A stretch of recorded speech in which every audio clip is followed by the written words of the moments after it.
وأصحابه الطيبين الطاهرين ومن اكتفى أثره إلى يوم الدين أما بعد. Pertama-tama hendaklah senantiasa kita memuji dan bersyukur kepada Allah Tabaraka wa Ta'ala atas segala limpahan nikmat, anugerah dan karunia-Nya kepada kita. Kemudian salawat dan salam semoga senantiasa tercurah kepada Nabiyyuna wa Rasuluna Muhammad sallallahu alaihi wa ala alihi wasallam, dan juga kepada keluarga beliau, para sahabat beliau, dan orang-orang yang mengikuti mereka dengan baik hingga hari kiamat. Para hadirin yang dirahmati dan dimuliakan Allah Subhanahu wa Ta'ala, alhamdulillah di pagi hari ini kita akan melanjutkan tema yang sudah pernah kita bahas sebelumnya, yaitu tentang untuk apa kita diciptakan. Pada pertemuan yang lalu telah kita, alhamdulillah, kita kaji bersama tentang al-adillah, dalil-dalil baik dari Al-Quran maupun dari As-Sunnah tentang hikmah dan tujuan diciptakannya bangsa jin dan manusia, yaitu untuk ibadatullah wahdah, untuk beribadah kepada Allah satu-satunya. Di antaranya yang disebutkan di dalam Al-Quran, wa ma khalaqatul jinna wal insa illa liya'budun. Ini adalah ayat yang merupakan inti, yang merupakan pondasi menunjukkan tentang hakikat tujuan diciptakannya jin dan manusia, yang mana kata Allah, wa ma khalaqatul jinna wal insa illa liya'budun. Tidaklah aku ciptakan bangsa jin dan manusia melainkan hanya untuk beribadah kepadaku. Maka di pertemuan pagi hari ini biidznillah ta'ala kita akan mengangkat pembahasan tentang apa hakikat dan makna dari ibadah itu sendiri. Setelah kita ketahui bersama tentang tujuan penciptaan manusia, untuk apa kita diciptakan, untuk beribadah kepada Allah, maka tentunya setiap hamba wajib untuk mengetahui apa hakikat dan makna dari ibadah itu sendiri, yang mana ibadah itu adalah tujuan dia diciptakan di muka bumi. Maka tentunya seorang ketika berjalan di muka bumi tanpa tahu arah dan tujuan untuk apa dia hidup, tentunya dia akan bisa tersesat dan salah arah.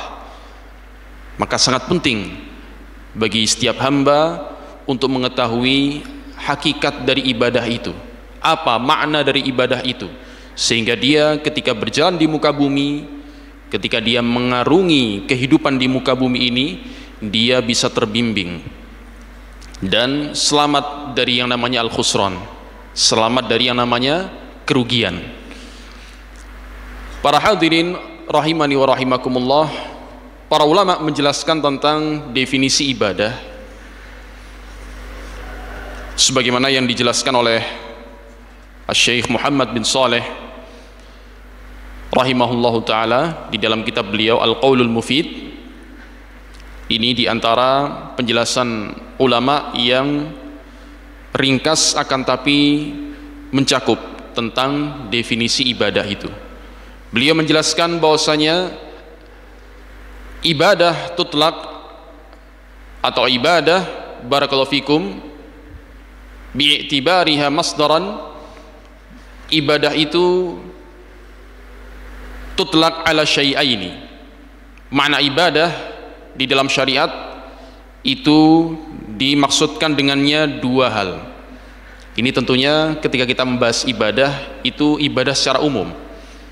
Kita tidak membahas tentang definisi ibadah yang disebutkan para ulama fuqaha ahli fikih di dalam kitab-kitab fikih, yang mana ibadah di dalam kitab-kitab fikih itu adalah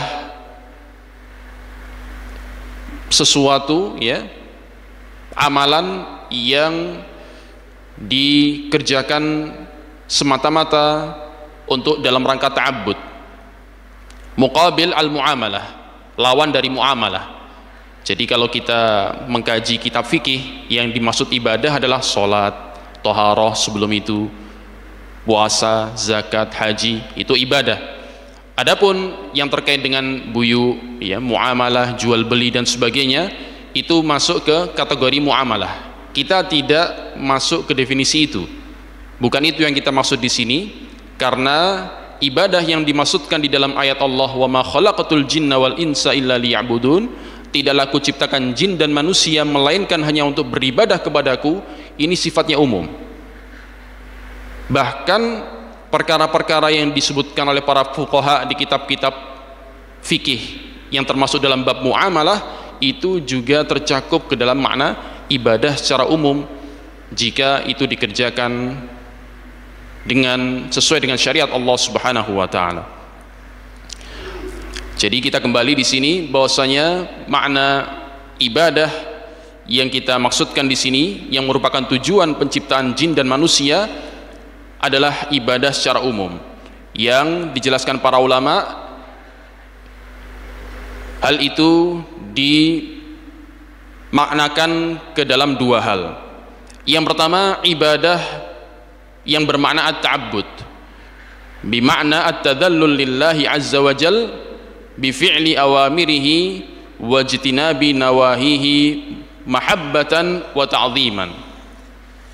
Di tempat yang lain di tafsir surat Al-Hujurat dan Al-Hadid, Syekh Muhammad bin Saleh rahimahullah menjelaskan tentang makna yang pertama ini dari definisi ibadah adalah at-ta'abbud yakni fi'lal 'abd fayuqal ta'abbada lillahi ibadah. Jadi makna ibadah yang pertama adalah ketika ibadah itu difokuskan pada si pelaku, yaitu perbuatan dari hamba. Seorang hamba dikatakan dia sedang beribadah kepada Allah Subhanahu wa taala ketika di dalam qalbunya dipenuhi dengan mahabbah dan ta'zim kepada Allah Subhanahu wa taala. Ketika seorang hamba dalam hatinya terkumpul dua rukun ibadah ini, yaitu mahabbah, puncak kecintaan kepada Allah Subhanahu wa taala, dan ta'zim, puncak pengagungan kepada Allah Subhanahu wa taala. Yang mana dua rukun ibadah inilah yang disebutkan oleh Imam Ibnul Qayyim rahimahullah di dalam salah satu bait di dalam nuniyah beliau. Beliau menyatakan ibadatur rahmani ghayatu hubbihi ma'a dhulli 'abidihi huma ruknani. Ibadah kepada Ar-Rahman, ibadah kepada Allah itu ada dua rukun. Ghayatu hubbihi, yang pertama puncak kecintaan kepada Allah Subhanahu wa taala, maka haruslah seorang hamba dalam hatinya puncak kecintaannya hanya dia serahkan kepada Allah Subhanahu wa taala. Disitulah dia baru bisa dikatakan beribadah kepada Allah Subhanahu wa taala. Oleh karena itu dalam sebuah hadis Rasulullah menyatakan, la yu'minu ahadukum, tidak beriman salah seorang dari kalian hatta yakuna Allah ahabbu ilaihi, hatta yakuna Allah wa rasuluhu ahabbu ilaihi mimma siwahuma. Sampai Allah dan Rasulnya, tidaklah beriman salah seorang di antara kalian sampai Allah dan Rasulnya lebih dia cintai dibandingkan selain keduanya. Karena kecintaan kepada Rasulullah itu mengikuti kecintaan kepada Allah Subhanahu wa taala. Karena Allah lah yang memerintahkan hamba-hambanya untuk mencintai Rasulnya. Tapi yang menjadi pondasi adalah cinta kepada Allah Subhanahu wa taala. Maka seorang hamba baru dikatakan seorang abid, seorang hamba Allah ketika dia menyerahkan puncak mahabbahnya, puncak kecintaannya hanya kepada Allah Subhanahu wa taala, dan tidaklah dia mencintai siapapun melainkan karena Allah Subhanahu wa taala. Oleh karena itu dalam hadis yang lain Rasulullah SAW menyatakan, man ahabba lillah wa abghada lillah wa a'ta lillah wa man'a lillah faqad istakmalal iman. Barang siapa yang mencintai karena Allah, benci karena Allah, memberi karena Allah, dan dia menahan karena Allah, maka sungguh dia telah menyempurnakan iman. Dalam hadis yang lain Rasulullah SAW menyatakan, al-hubbu fillah wal bughdu fillah min awthaq ural iman. Cinta karena Allah, benci karena Allah adalah di antara tali keimanan yang paling kuat. Karena inilah hakikat penghambaan seseorang kepada Allah Subhanahu wa taala ketika dia menyerahkan puncak kecintaan dalam kalbunya hanya kepada Allah Subhanahu wa taala. Dia tidak mencintai siapapun kecuali karena Allah. Dan ini butuh ilmu, butuh mujahadah, butuh kesungguhan, butuh sabar. Ya, barakallahu fikum. Ini makna ibadah dari sisi melihat pada konteks pelaku ibadah itu. Maka harus terkumpul padanya yang pertama puncak kecintaan kepada Allah, dan yang kedua adalah at-ta'zim, puncak pengagungan dan pengerendahan diri dia tujukan hanya kepada Allah Jalla fi'ulah. Yang kata Imam Ibnul Qayyim dalam bait syair tadi, huma ruknani, ibadah kepada Allah, kepada Ar-Rahman adalah puncak kecintaan kepada Allah, ma'adzulli abidihi, dengan merendahkan diri seorang hamba, pengerendahan diri seorang hamba kepada Allah, huma ruknani. Itulah dua rukun ibadah. Namanya rukun dalam suatu amalan, tidaklah amalan itu menjadi amalan yang sah, amalan yang benar sampai terkumpul padanya dua rukun. Sebagaimana kalau kita sholat, bisa dikatakan sholat tidak kalau seorang di dalam sholatnya tanpa takbiratul ihram, tiba-tiba langsung baca Al-Fatihah, tidak sah sholatnya, karena takbiratul ihram rukun. Begitu juga dia sudah takbiratul ihram, membaca Al-Fatihah, berdiri, al-qiyam, ruku', i'tidal, dan seterusnya dari rukun-rukun sholat dia kerjakan, tapi kemudian tidak dia tutup dengan taslim, dengan salam, tidak sah sholatnya, karena hilang salah satu dari rukunnya. Maka begitu pula al-ibadah, ibadatullah yang itu merupakan tujuan penciptaan kita di muka bumi, ada dua rukun, ada rukunnya, yaitu berjumlah dua. Apa itu? Ghayatu hubbihi, puncak kecintaan kita serahkan hanya kepada Allah Subhanahu wa taala, tidaklah kita mencintai siapapun kecuali karena Allah. Dan rukun yang kedua apa? At-tadallul, pengerendahan diri hanya kita tujukan kepada Allah Subhanahu wa taala, itulah at-ta'zim, pengagungan, puncak pengagungan kita serahkan hanya kepada Allah Jalla fi'ula. Kemudian makna ibadah yang kedua dari sisi perkara yang dikerjakan. Kalau tadi si pelaku, fa'ilnya, pelaku ibadah harus terkumpul padanya dua rukun ibadah. Kemudian yang kedua ini makna ibadah dari sisi perkara yang dikerjakan, yang disilakan dengan al-muta'abbad bihi, sesuatu yang dikerjakan dalam rangka ta'abbud, dalam rangka penghambaan diri kepada Allah Subhanahu wa taala. Ini luas. Banyak para ulama menjelaskan tentang definisi ibadah dari sisi ini. Akan tetapi definisi yang paling mencakup adalah yang disebutkan dengan redaksi, ya, diantaranya yang menyampaikan ini adalah Syekhul Islam Ibnu Taimiyah rahmatullahi taala alaih. Beliau menyatakan ibadah adalah ismun jami'un likulli ma yuhibbuhu Allah wa yardahu minal aqwali wal a'mali adh-dhahirah wal batinah. Ibadah adalah sebuah kata yang mencakup segala sesuatu yang dicintai Allah dan diridhai Allah, baik berupa ucapan maupun perbuatan, yang tampak maupun yang tersembunyi. Ini harus hafal kalau bisa, ya. Bisa kita ulang sama-sama. Bahasa Arabnya ismun jami'un likulli ma yuhibbuhu Allahu wa yardahu minal aqwali wal a'mali adh-dhahirah wal batinah. Artinya istilah ibadah adalah segala sesuatu yang dicintai dan diridhai Allah Subhanahu wa taala, baik berupa ucapan maupun perbuatan, yang tampak, yang terlihat maupun yang tersembunyi, amalan batin, amalan qalbu, amalan hati. Jadi ini sifatnya luas kalau begitu ibadah. Ibadah tidak hanya berupa sholat, puasa, zakat, haji, amalan zahir yaitu bersedekah, amar ma'ruf nahi mungkar, ya, tidak hanya itu, tapi segala sesuatu yang dicintai dan diridhoi Allah Subhanahu wa taala, apapun itu, baik berupa ucapan maupun perbuatan, yang tampak maupun yang tersembunyi. Sehingga sekali lagi makna ibadah adalah luas, ya. Barakallahu fikum.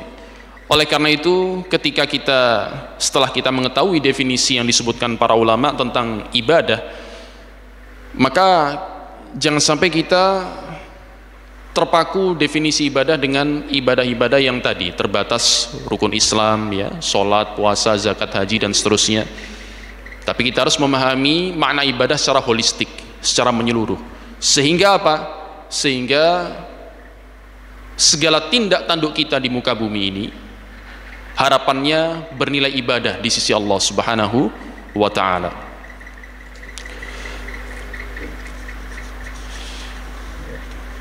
Oleh karena itu, para hadirin rahimani wa rahimakumullahu jami'an,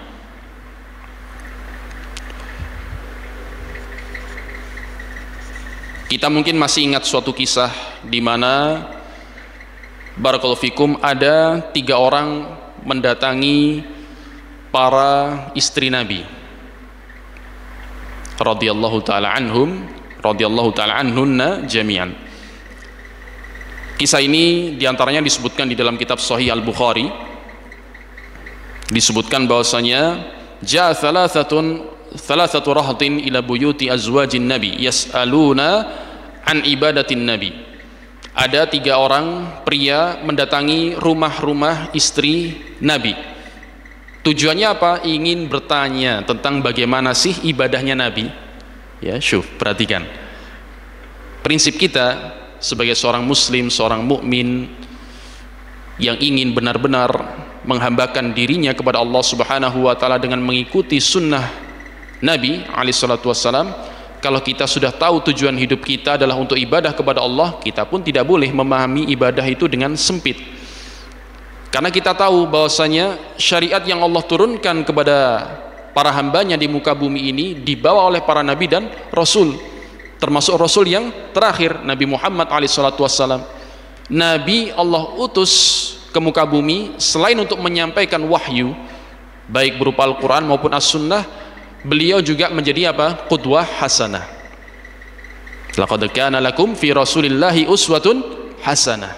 Sungguh telah ada bagi kalian pada diri Rasulullah uswah hasanah. Jadi kalau kita pengen tahu bagaimana sih gambaran konkret ketika seorang hamba itu bisa benar-benar menjalani tujuan dia diciptakan di muka bumi ini, maka kita pun tidak boleh punya gambaran yang serampangan. Allah sudah menurunkan seorang rasul sebagai figur teladan untuk menjadi panutan kita.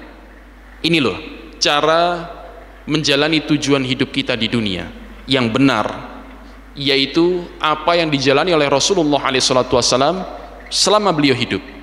Itulah figur panutan kita. Beliau adalah orang yang paling benar di dalam menjalankan tujuan hidupnya, yaitu untuk beribadah kepada Allah Subhanahu wa taala. Jadi kalau ingin menjalani ibadah yang sebenar-benarnya, ya harus mengikuti tuntunan Rasulullah SAW. Kembali ke kisah tadi, 3 orang sahabat, yang ketiga orang ini adalah orang-orang yang sangat semangat untuk menjalankan ibadah kepada Allah, untuk tadi menjalankan tujuan dia diciptakan. Mereka bertiga mendatangi rumah para istri Nabi.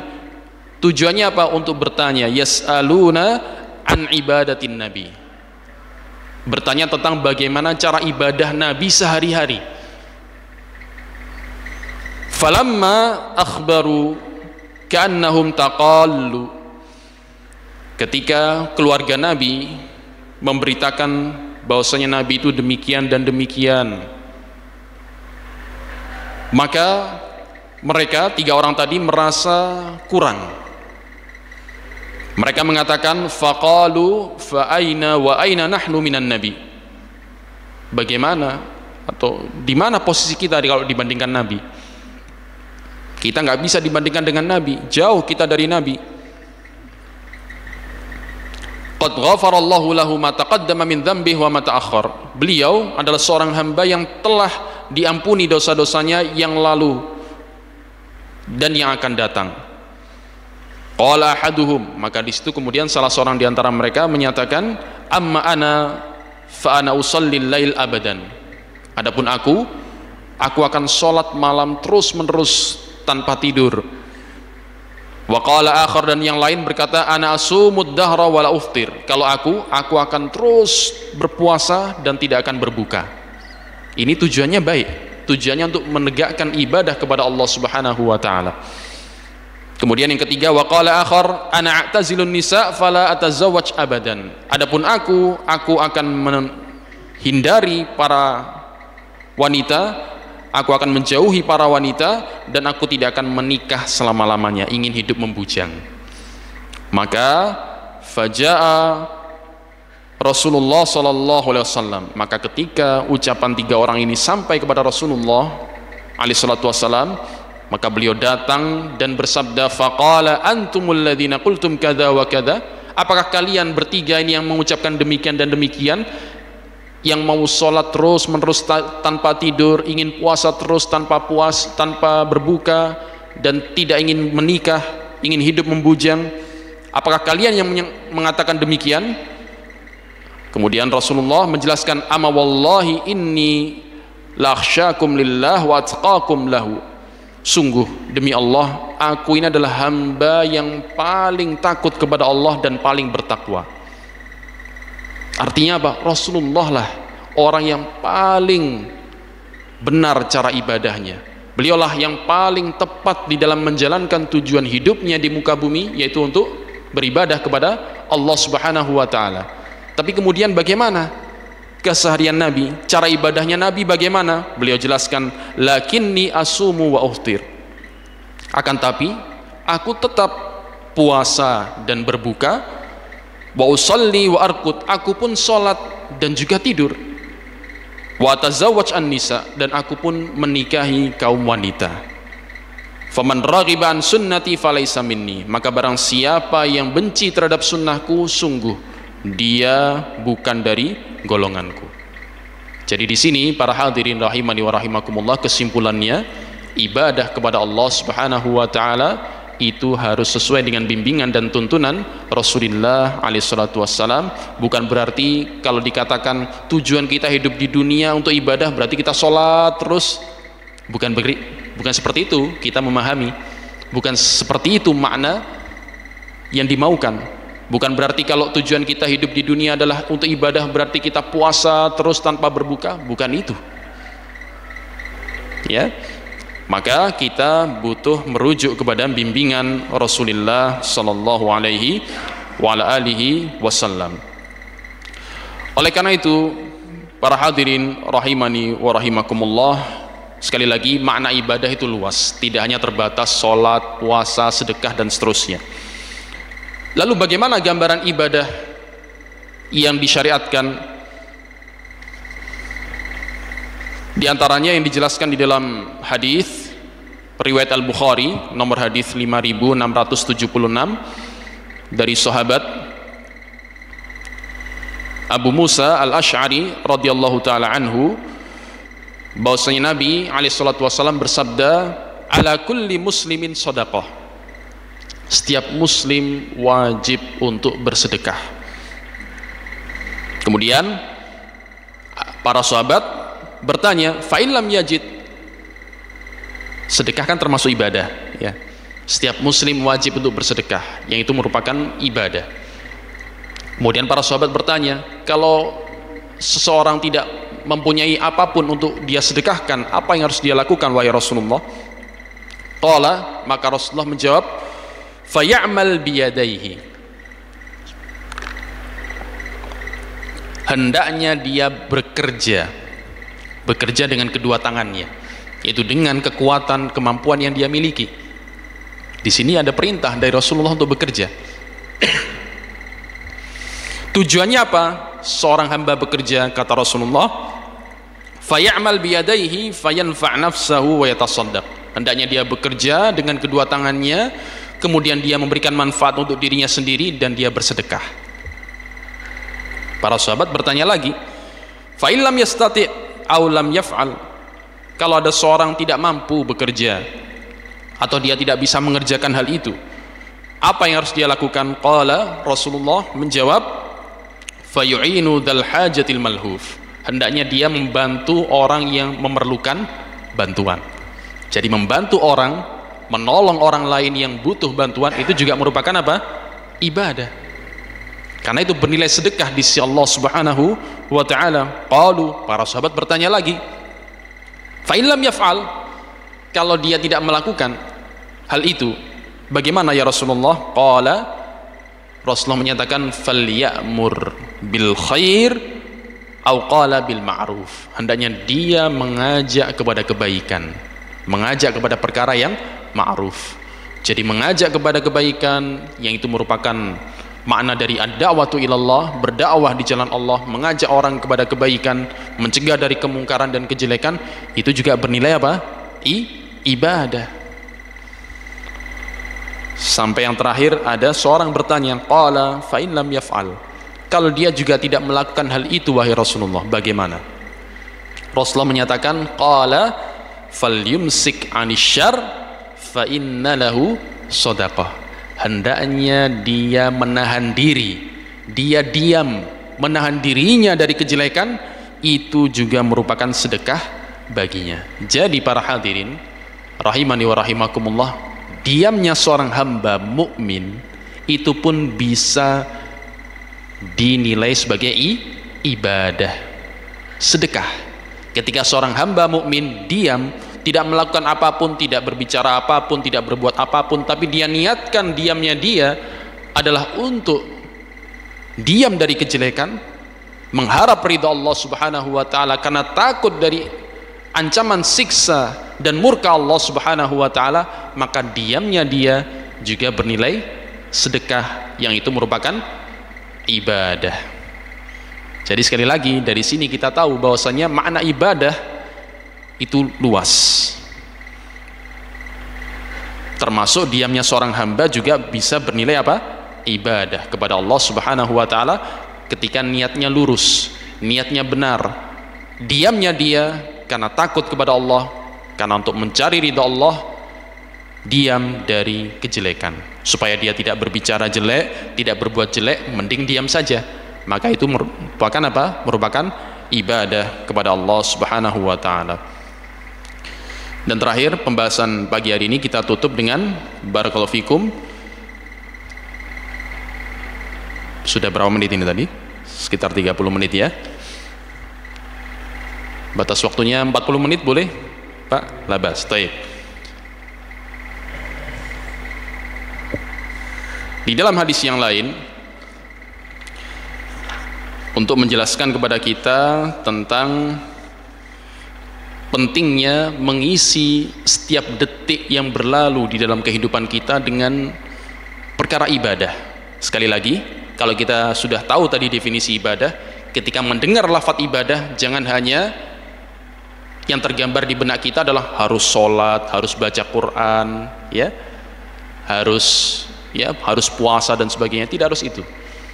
Tadi sudah kita ketahui dalam hadis yang sahih tadi, riwayat Bukhari, diamnya kita pun dari kejelekan, karena kalau itu kita niatkan untuk mencari ridha Allah, juga bernilai ibadah.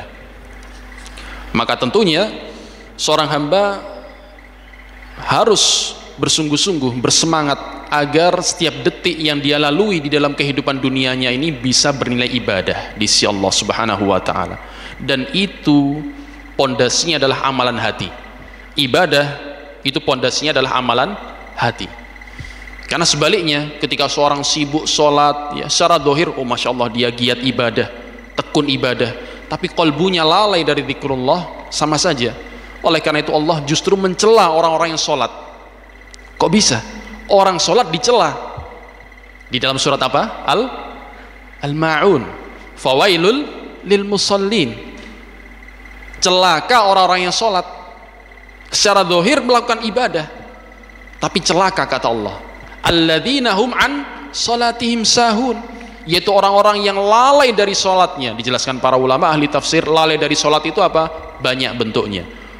Di antaranya lalai dari waktunya, dia mengerjakan sholat diakhirkan atau bahkan keluar dari waktunya. Bahaya yang seperti ini. Atau dia sholat tanpa mengerjakan kewajiban-kewajiban sholat, bahkan rukun-rukunnya dengan benar. Ini juga keliru.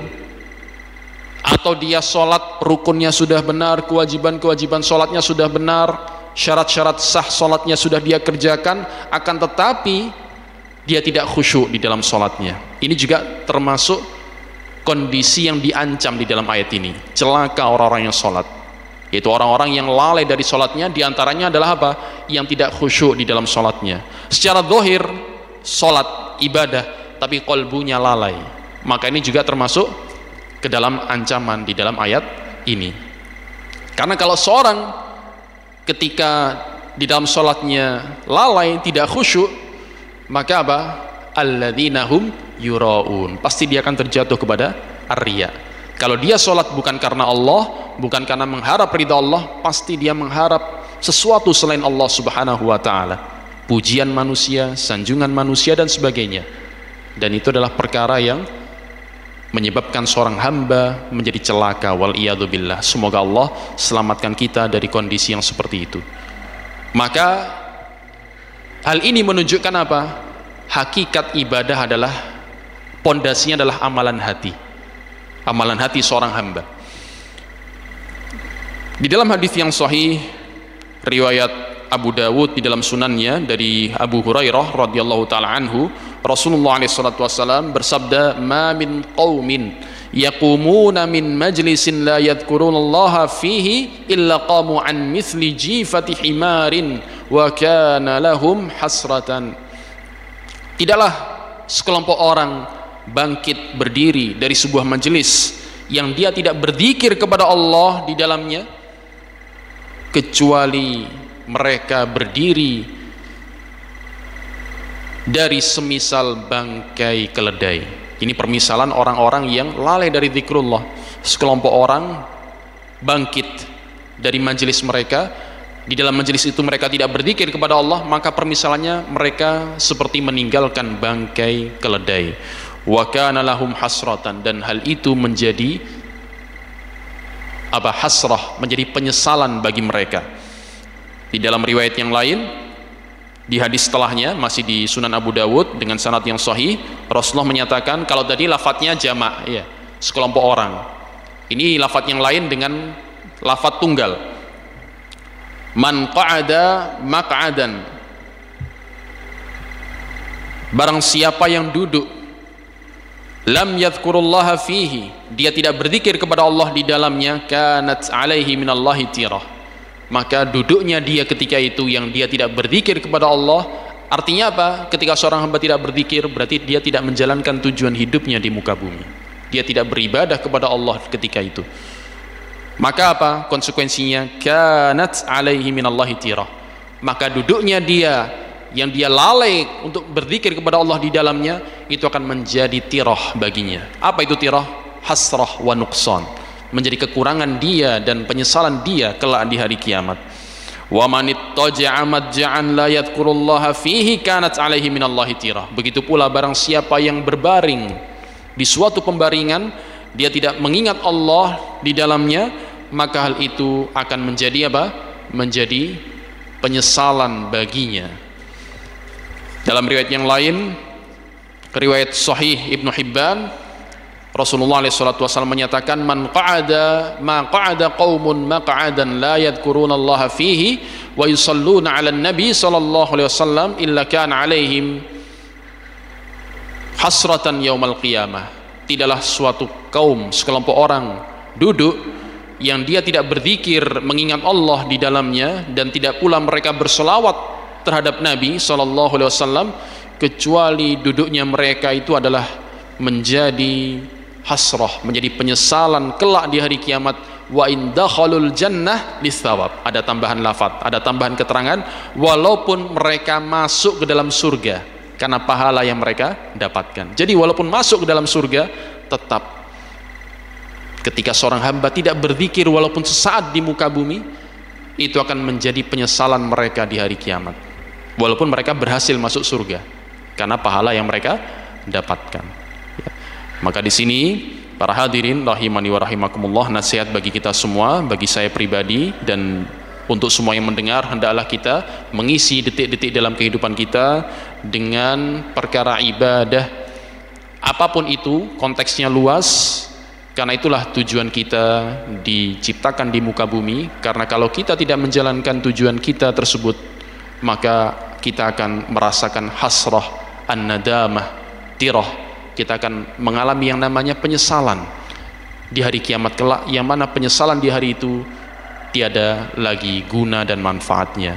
Mumpung kita masih diberikan Allah kesempatan, nyawa masih ada di dalam jasad kita, kita isi detik-detik kehidupan kita dengan ibadah kepada Allah satu-satunya. Mungkin ini yang bisa kita kaji, kita bahas di pagi hari ini. Kurang lebihnya mohon maaf.